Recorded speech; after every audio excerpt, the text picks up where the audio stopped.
So I have this saying when it comes to Dungeons and Dragons that there are no great dungeon masters that aren't good at improv, right? I really believe that. I think that there are no great dungeon masters that aren't able to be creative and flexible and kind of go with the flow in that moment when they are behind the screen. I think that it's really important to running a really great Dungeons and Dragons campaign.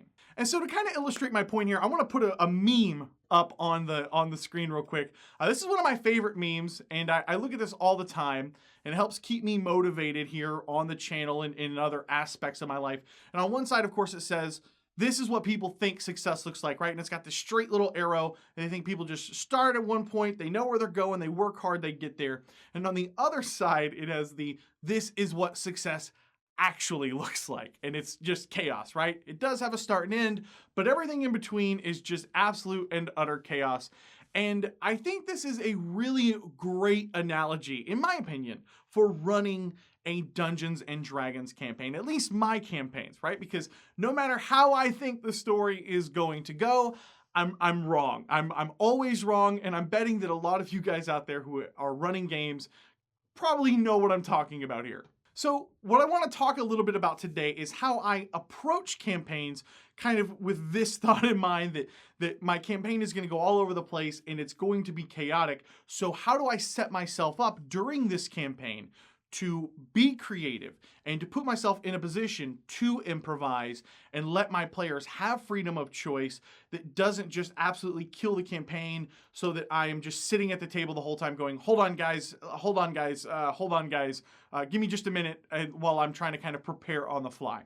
What I want to talk about is how I handle this and the technique that I use that I'm just going to affectionately call the television campaign. So one overwhelmingly common characteristic that these television shows, especially like dramas, have is that each individual season sort of has this overall story arc.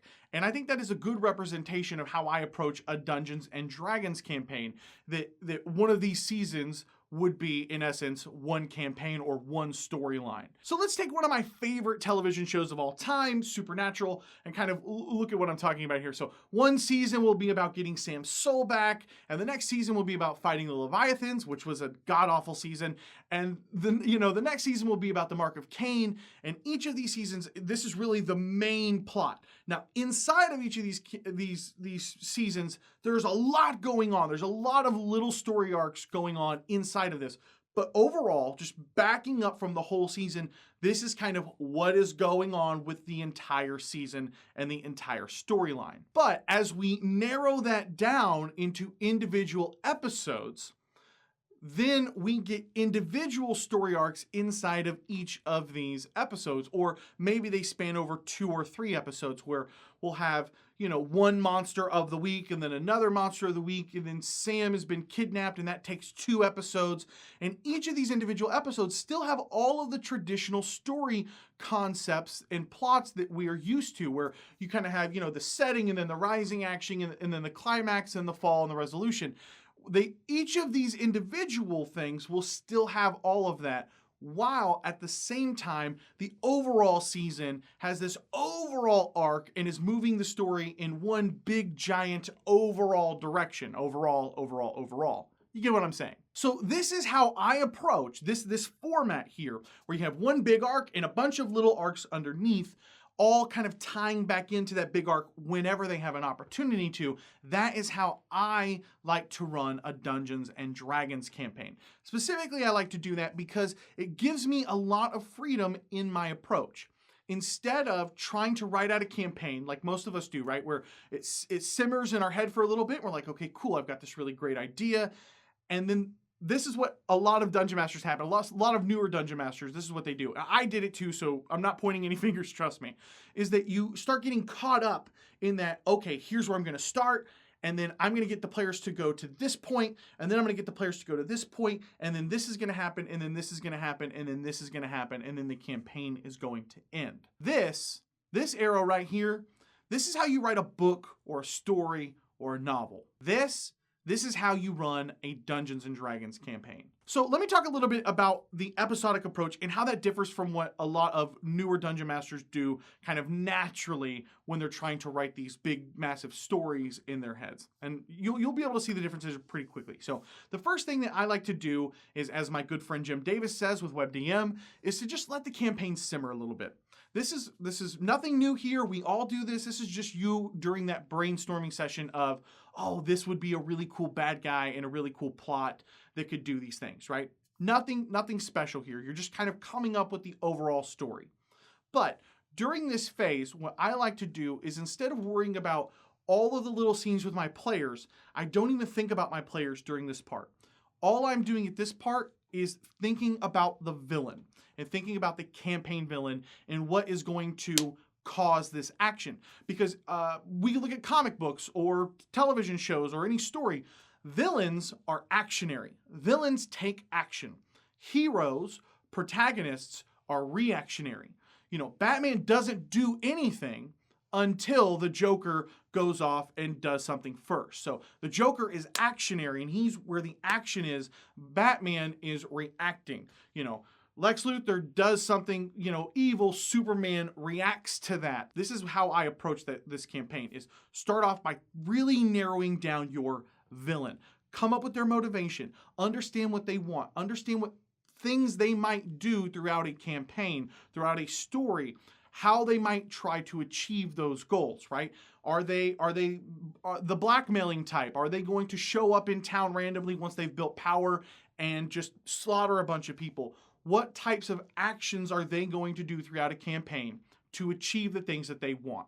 Once you narrow this down, the rest of this sort of arc building for this television series like campaign becomes much, much, much easier. But the first and most important step is understanding your campaign villain. So the next step is the fun part, right? This is the part where you just think about the campaign and think up really cool and interesting things that you know that you 100% want to include in the campaign if you can find a place to put it. So any cool and interesting things that you have, like, let's say you wanted to have an aerial battle with elementals over a volcano on an island, then this is the point where you would write that down a little bit. You don't have to come up with the specifics, right? You don't have to be like, there's going to be 10 elementals and here's the map. That's not what we're doing. We're just coming up with really cool things that you kind of want to include in your story and in the campaign if it becomes an option to do so. At this point, we almost have a full outline, right? We've kind of got the villain. Maybe we have an idea on how we want the campaign to end, or maybe 2 or 3 different ways that a campaign will end. We have some points along the line that we want to include, some cool snapshots of the campaign, if you will, some cool images and pictures and encounters that we've been thinking about. But we're still missing our starting point, our setting. So outside of the villain, the setting is really the most important part of this sort of outline and campaign process. You want to really come up with a great setting location to set the tone of your campaign and to give your players a good starting area that you know is flexible enough to improvise during. You are specifically approaching this with a technique in mind that you want to improvise this campaign and you want to be flexible. So a couple of notes I have about the setting and about kind of coming up with this very first session and this kind of starting point is that, one, if you have any type of a campaign theme, really hammer home that campaign theme in the first session if at all possible. If you want undead in your campaign, put undead in your first session. If you want to run an underwater campaign, at least have your campaign start in a port city. Wanting to run an underwater campaign and having your players start with a goblin raid on a farm 100 miles to the east isn't doing your group any favors, and it's giving them a lot of mixed signals as a dungeon master. So I have dungeon masters talk to me all the time and they say, Cody, help me. I don't understand why my players aren't taking my hooks. I'm laying out these hooks. They're not taking them. I have this really great campaign. I'm having a hard time pulling them into the campaign. And I tell them that, it's probably because your campaign hook, your main hook, came in session 4 or 5.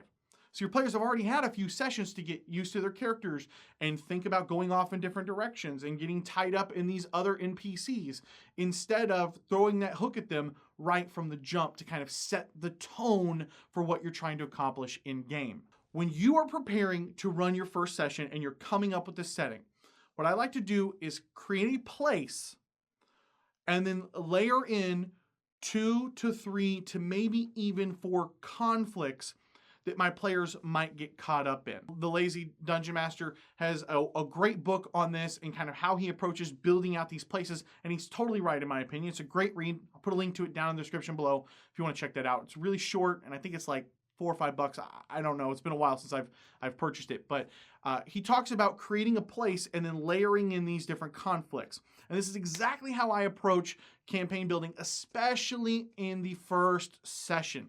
It's far more important that you spend a little bit of time, not a lot of time. It doesn't have to be very specific, guys, but a little bit of time layering in some conflict. So you could, if you're, okay, my players are going to start in this city. Let's say that one conflict they have is that there's a thief guild, a territory war going on. There's kobolds in the sewers who are thinking about uprising. And then in addition to that, the merchants are being raided by bandits out on the road to the north.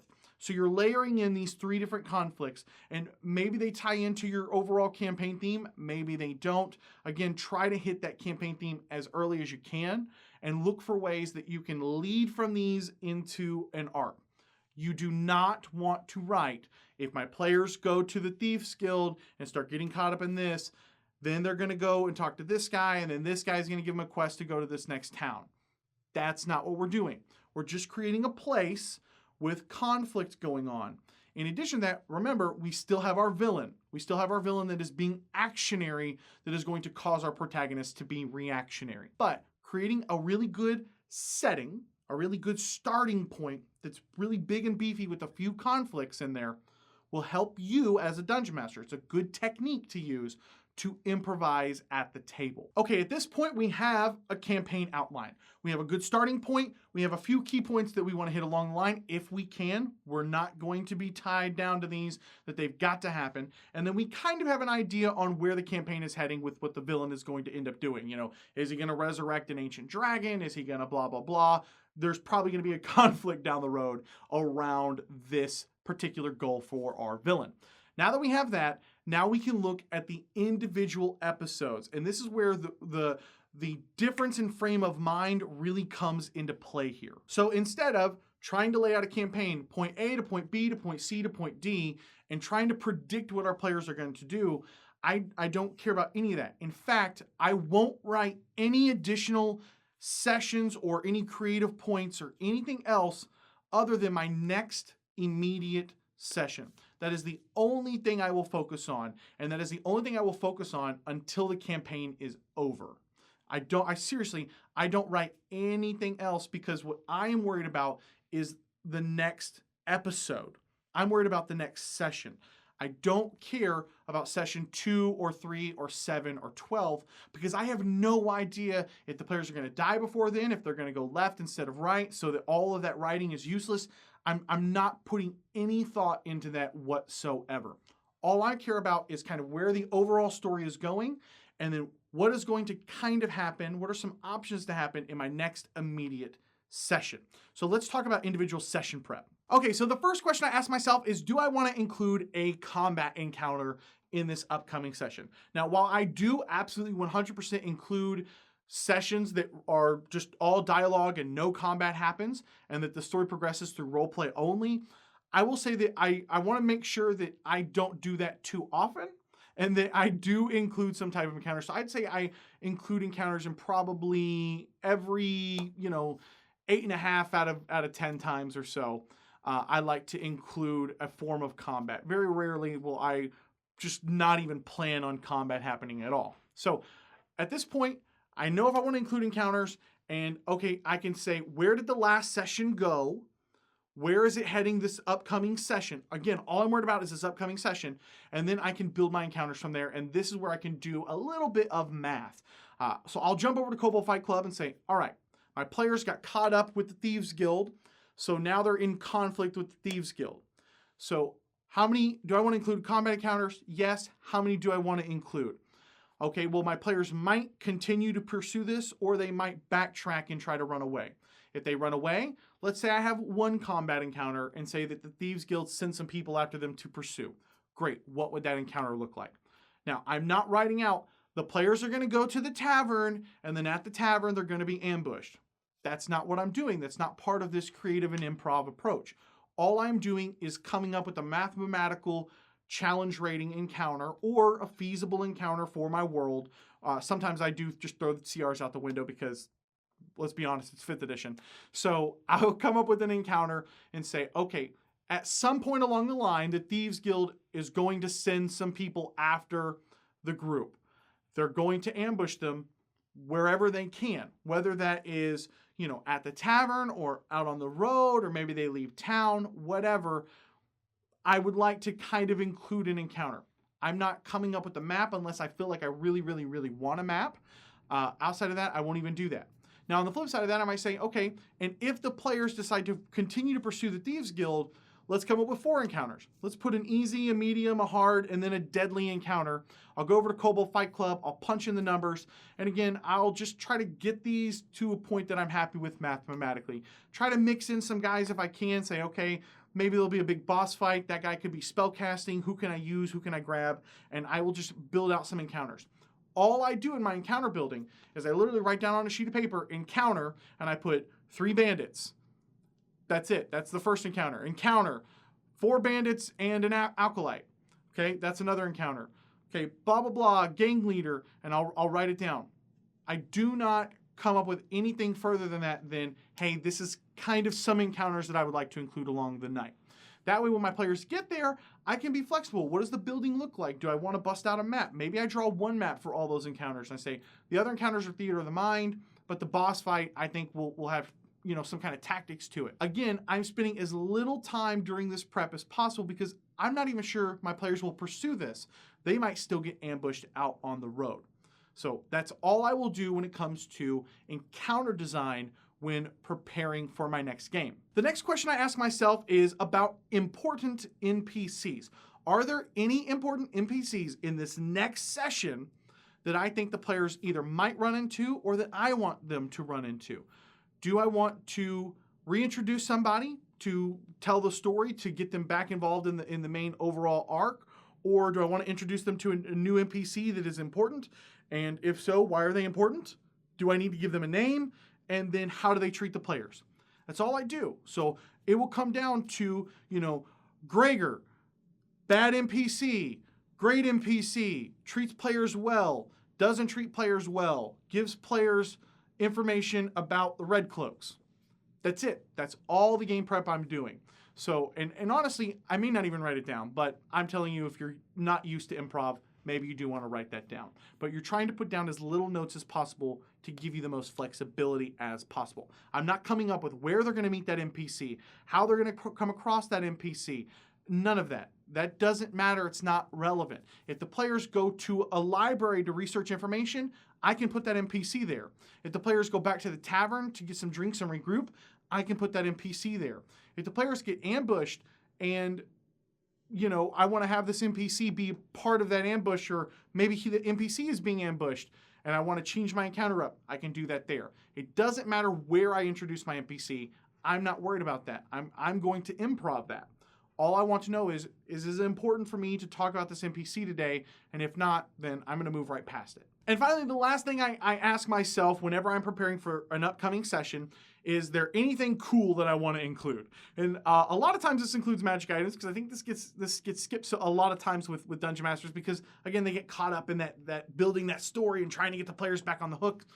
So this is the point that I'll just say, hey, is there anything cool that I want to include? Is there a doppelganger attack? Or do I want to have the players see, go into this town, because I know they're headed to this town. Do I want the first thing they see to be, a dragon swooping down and snatching up a priest? Or, hey, I want to give my players a flying broom.